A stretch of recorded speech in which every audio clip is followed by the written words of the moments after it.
Hey guys, so I'm here with, Gabe Gallante, Rockline Wealth Management.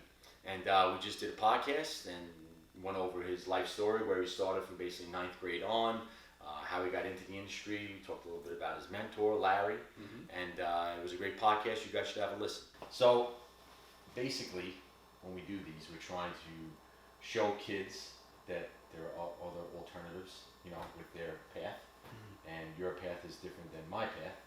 So I usually like to start where maybe like, I don't know, freshman year of high school. What were you doing? You were working.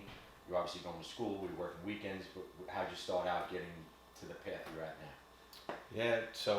Freshman year of high school, I was working. Right. I was working weekends, I was working winters, and I was working summers.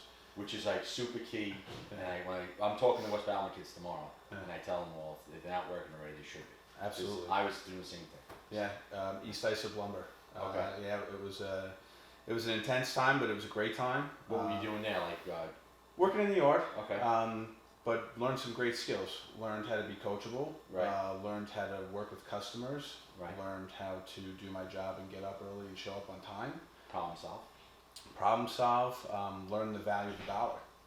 And And Yeah. what taxes were. I learned real quick what taxes were. Yeah. Learned how my parents would tax me as well. So, but it was a great learning experience. And aside from that, it was just training for athletics. Studying the best that I could and playing football. With big football, did you play anything else or just football? Football, and I did track. Okay. Yeah. So now when you played football, you were still working the weekends. I know you probably Saturday games, right? Yes, yeah, But we had you Saturday games. So during the season, I wasn't working on Saturdays. The lumberyard was closed on Sundays. Okay. So I would help my dad around the house and stuff. But Good. yeah, 3 other It's seasons tough of the for year. that schedule, yeah. Yeah. So, all right, so that's awesome. So now you did that from ninth grade to when you graduated. You were there for a few years, or So I continued actually through my first 2 years of college. really? Yeah. Oh, so they must have liked you, obviously.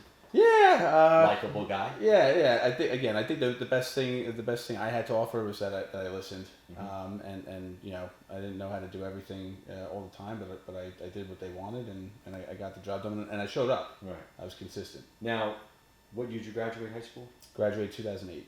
Okay. So how old are you now? You're 30. 33. Okay. So now, how many kids at that time were doing similar to what you were doing? Out of your class, you'd say, much percentage? Very limited percent. Very Very limited percent. Yeah, I think at that time, really hybrid training for athletics started to really gain popularity. So a lot of people were really, really into that.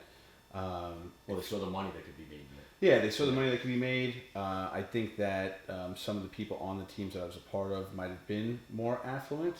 In order for me to keep up and have, the nice cleats or the nice gloves or the visor on my mask, it was up to me to pay for that. And so, again, I learned really quick that the way to, get paid and do that was through work. So you came from humble beginnings, you could say. Yeah, I would say so, Yeah. for sure. But you were taught the value of the dollar and all those things at an early age, which probably gave you an advantage to this day, where we are today. It does. Yeah. It does. It did. Saving was imperative. Right. Having watched my parents live paycheck to paycheck their whole lives, and not being able to enjoy, really any time to themselves, raising 3 children, that was a reality check for me, and drove me, I think, to where I am and where I want to be. No, it's important. It's funny, a lot of the stories kind of go back to that. The guys I talk to or women I talk to, it's humble beginnings. So you work in that job into your first year of college. Now, were you going to college to play a sport? Is that why you were going, or you kind of knew what you were destined to do? Did you have an idea that you wanted to get into what you do now? How did that all work? I had no idea Okay. that I wanted to do what I'm doing now. My parents pushed me always, be a doctor, be a lawyer. You're working at this lumberyard, now, so you don't do it in the future. Right. That type of scenario. The guy who owns the lumber yard probably does pretty well. Yeah. Oh, he does. Yes. It's somebody that I've been trying to get as a client for quite some time. Really? So yeah. Okay. But You figured that'd be a shoo-in. yeah. You used to carry his lumber around. Yes. Come on. Yes. Yeah. I went definitely to play football, but also obviously to study. I wasn't the best at studying. I was certainly more into football. How were you as an athlete in high school? I mean, not athlete, scholar, I guess. How were your grades? My grades were okay. Yeah. Probably above average for Okay. sure, but not not in the top of the class by any stretch. I just I don't know. It was important to me because it was important to my parents. I was driven by football and I was driven by work. So you felt that pressure from your parents, like college is the way to go. Yeah, absolutely. Okay. So now you're in college. Was it your second year, your third year? When did you figure out you wanted to get towards the finance end of things? So that's a great question. I actually went to school initially on a pre-med track, and was pursuing trying to be a doctor because that's what my parents had tried to push me to do. Mm-hmm. After delving in and taking some of those courses, I realized that You didn't like it. that wasn't for me. Right. Not at all. Right. Plus the years of schooling it takes for that. Absolutely. Yeah. We had Rich Scriven on here. I don't know if Frank remembers, but it's a lot of schooling. He's the head of pediatric surgery in Stony Brook. So he went through his whole thing. It's a lot of school. It's intense. So. Had a couple of buddies on the team that were interested in business, Mm-hmm. and fortunately, I had a mentor, and I attribute my mentor and my internship going into my senior year to be the biggest game changer for me, and that's why we run our internship program so intensely at Rockline. That changed my life. How did you meet your mentor? I met him through connections, just cold outreach. I spent my entire sophomore year reaching out to alumni of the school. Didn't really get any traction there. Anybody that I had ever met, just asking constant questions about business through the professors. Literally anybody I could talk to, I was asking them if they knew anybody that could help me learn more. Okay. Yeah. So you were willing to learn. You were actually banging down the door to learn. Had to bang down the door. Yeah. Just do it to I this hope day. people are listening to that. If whenever everyone listens, but that's crucial, right? That And is now we wish for someone like that to come to us and say, "Teach me." 110%. The game has changed.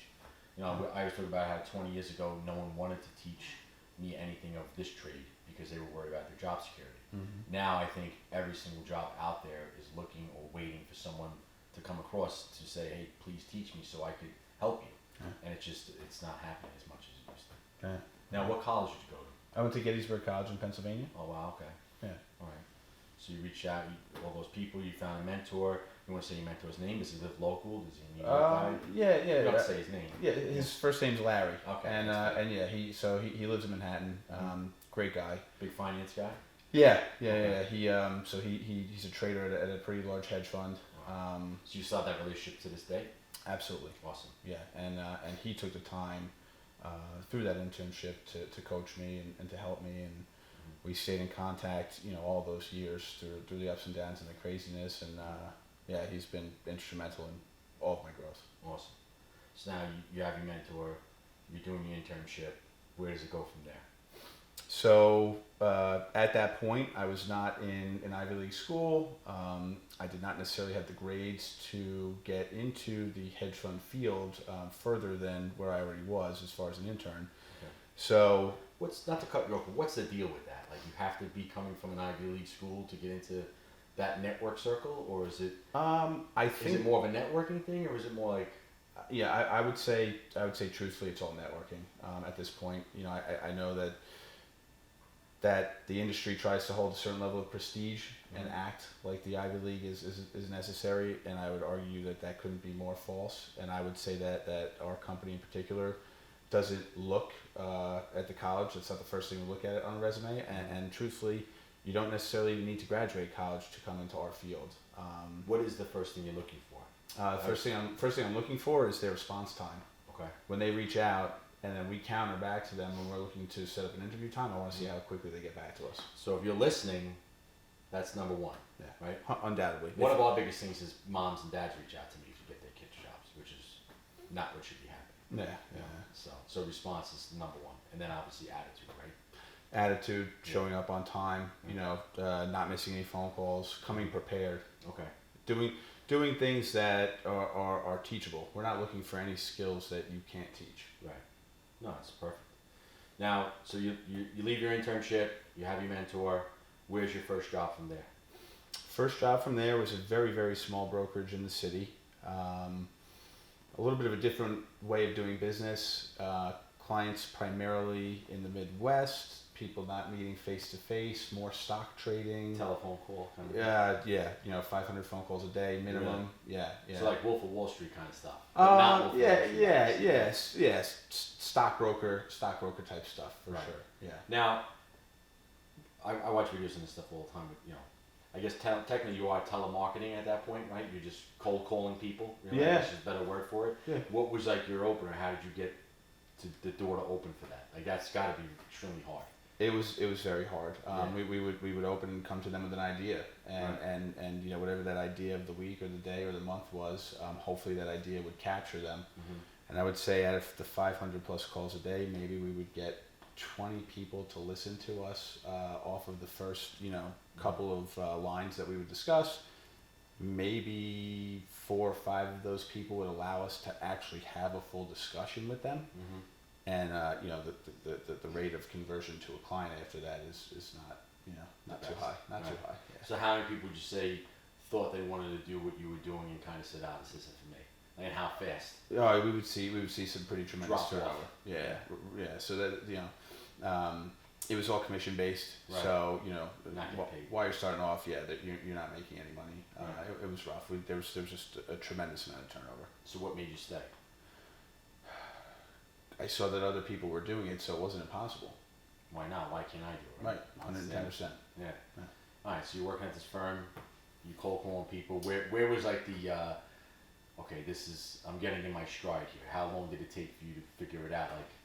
Like, I can do this and start going. Yeah, within a few months, I picked up some great clients. I think I had a little luck on my side there, but definitely worked hard for them. Mm-hmm. And I was actually at a dinner at my wife's uncle's birthday dinner. I had just met him, and he was a financial advisor. He wasn't a stockbroker, and he explained to me, people might give you, $50,000 to $100,000 to invest in stocks. People give me, $20 to $30 million to invest for their life or for their company or whatever it might be. Right. There's more to this than what you're doing. And, I wanted to explore that. I thought, wow, that would be incredible to actually help people. Right. Not to speak with people and try to get them engaged on building a few stocks in their grand scheme, to actually help them plan for life. Mm-hmm. And, So you kind of bob and weave a little bit. Had to. Yeah. Had to. Which is good, because when I talk to kids in the school, I explain to them that what you think you like now, you may not like when you're 20. And when you're 20, you may like something that you thought you didn't like. So it's constantly changing, and you kind of see your openings and opportunities. Yeah. Right. So, but if you're there, waiting for that opportunity and it opens, you got to take it. Absolutely. So you had it, and now your uncle, who you're now married, is a financial guy. So now was he another mentor that you picked up? Yes, no. Not necessarily. Mm-hmm. Not necessarily. You still were going off of the other guy, Larry. Yeah, for sure. Larry, through the various points of my career, Larry's definitely been there. As a great person, and but I made a transition to work as a financial advisor. I wanted to see if I could do it. I wanted to see, I think the challenge was at such a young age to have people trust you with large sums of money. How old were you then? I was 23. Okay, that's tough. Yeah, it was hard. It was hard, back against the wall. Yes. So now you have to go to another. Would you call that a firm? What would you have to?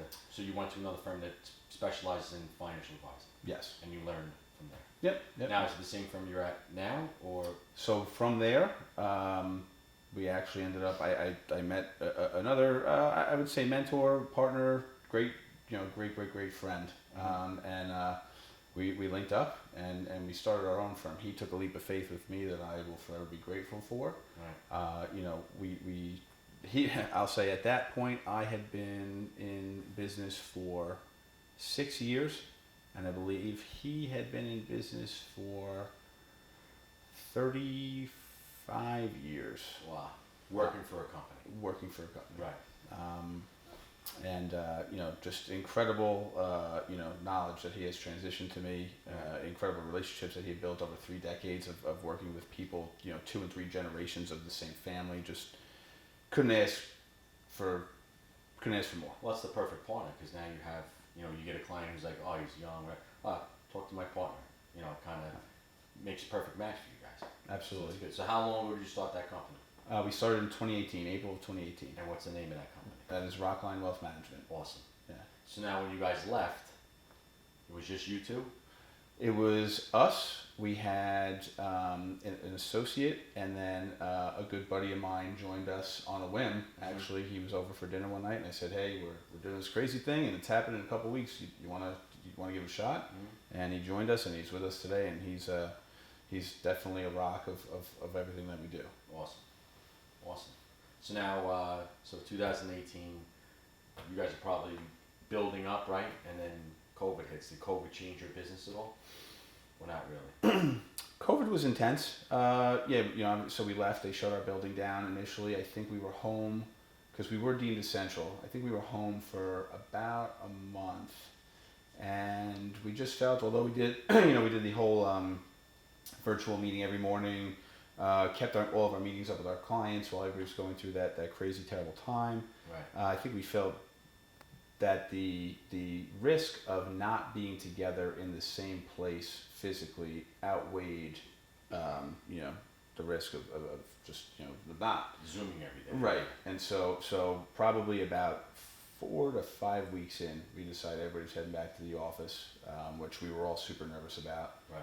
But we did it, and A lot of uncertainty then. Yeah. ton of uncertainty. Bringing in 5-gallon drums of hand sanitizer and Lathering it. Yeah. Not having any clue based on the news of what was really going on. Yeah, crazy. Yeah. So basically, you started the company. You had at least solid 40s, right? Mm-hmm. What are you guys today? How many people? So we stand at 9 people today. Awesome. Numbers wise, I would say more dramatically more than doubled the size of the business over that time. Been very select with the families and companies that we work with, and it's been incredible. It's been phenomenal, and again, that internship program is hopefully we're making as much of an impact as I had on me during that time. On the kids that we work with each year. So now, when you're looking for future employees, you're not necessarily obviously. Is college necessary? Is it not necessary? You're looking obviously for the response. You're looking for a good attitude. Mm-hmm. What would a high school student who's looking to get into this need to follow suit to be a financial advisor? Is there a test? Is there a license? What do they have to do? So this is actually very cool in our industry. It's changed in the last few years. Prior to this change, you had to take the Series 7. In order to take the Series 7, you had to be sponsored by a firm. So the only way that you could get in the door in the business theoretically was get sponsored by a firm and take the test. Mm-hmm. Now there's something called the SIE exam that anyone can take. You do not have to be sponsored by a firm. Mm-hmm. And we're finally starting to see the younger generation take this test and then come to us and have it on the resume. It is not impossible. It does not matter if you are not a good test taker. Right. There are classes. If somebody's willing to learn, we'll help them get instruction on taking that test and the materials you need to know. Mm-hmm. But that is the first step, the SIE exam. Awesome. So things are evolving, things are changing. Big time. And have because when I talk to people and I say that you're a board member, which we'll get into that too on our foundation, and that you're some of your best hires in non-college graduates, people look at me like I'm crazy. Like, I don't want a non-college graduate handling my finances. Mm-hmm. Like, that's the response you get. That's pretty shitty. Yeah. But, it doesn't necessarily mean that they're a bad financial advisor. If they want to work hard, they will have the right attitude, if they have the right response time to you, mm-hmm. you take them under your wing and you teach them the way you learn. 100%. And I would say this, that nothing, at the risk of any college watching right now, literally nothing that I learned in college do I use today. Yeah. Not one thing. That's crazy. It is crazy, and again, I had a great mentor in Larry, and I had an amazing teacher that I learned from every single day still in Mark. And now I'd like to bring up something that we've already discussed, because Gabe and I have become very close, through Billy from LEB Electric, who's going to be on this too. Nice.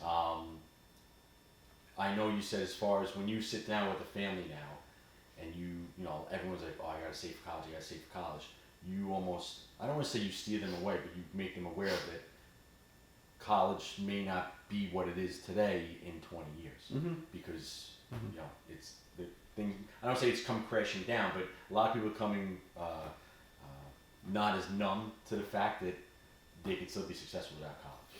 I'm going to say something that we see on a regular basis, and I have to imagine this is going on nationwide, not just in the families that we work with, is that you have very often, and you could have it in the same family, where one child did not go to college, started a career right away, and is moving on to the next stages of life, whether that's buying a home or getting out of the house in general, or maybe going on and finding a spouse or whatever it might be. Right. And then they have a sibling who did go to college who cannot necessarily find a job in the field that they have worked in through college. And if they do find a job, the job doesn't pay enough to cover their student loans.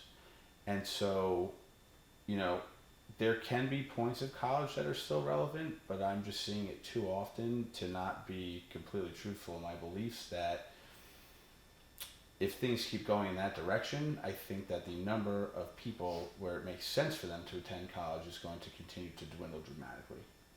I fully agree. And it's nice to see that you see that too, because you're a numbers guy, and that's you have to basically present a good financial future setting for your clients, and if that's come up through a conversation, and it's something that's definitely changing. Which we're all always changing, so it's good. Yeah. But like I said, once again, we always say we're not anti-college, just that not everyone's meant to do it. It's devastating for me to see young people come out with major student loans that are in complete distress that can't pay them back. Right. Or even somebody in their mid 30s or 40s that is laden with massive amounts of debt that they accumulated in their 20s. It crushes me. Now, as a financial advisor, how would you navigate to help them get out of that? Like, what is your advice? Not holding it to you right now. But there's obviously different ways to go about it. But what would you say is the best advice to give someone who's in this position where they have a huge college debt? Maybe they're not making what they should be making. Right now they don't have the job that they do so desire. They were promised getting out of college. What is your advice to them? I would say, although everybody's situation is different, I think the first thing we do is we attack budgeting. We try to find any hidden expenses they might have and eliminate those immediately. Right. Certainly look at potentially refinancing if that's an option. There's multiple ways to potentially refinance and maybe get a lower rate or a longer term with a lower payment to make cash flow easier.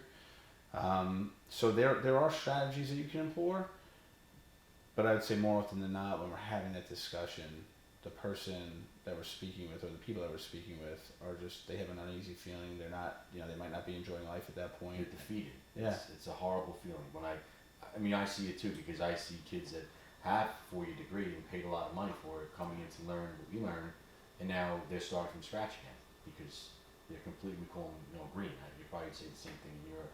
If someone doesn't know anything, we call them greenhorns, whatever. So that's just how it is. But it's sad to see. So now with our foundation that you're a part of, hopefully we could stop that, cut that off at the pass, and then find the right routes for each of these kids, and that conversation happens less and less. Absolutely, So, 110%. That's awesome.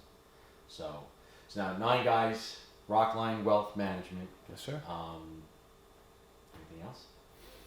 No, we're just trying to make change. We're trying to make change, and I think you alluded to it earlier that you reach a certain point in life where you want to give back and you want to help, and the biggest thing staring us right in the face is the generations that are coming up behind us, and in order for the greatness of the world and greatness of our country to continue and to be sustainable, we need to help them.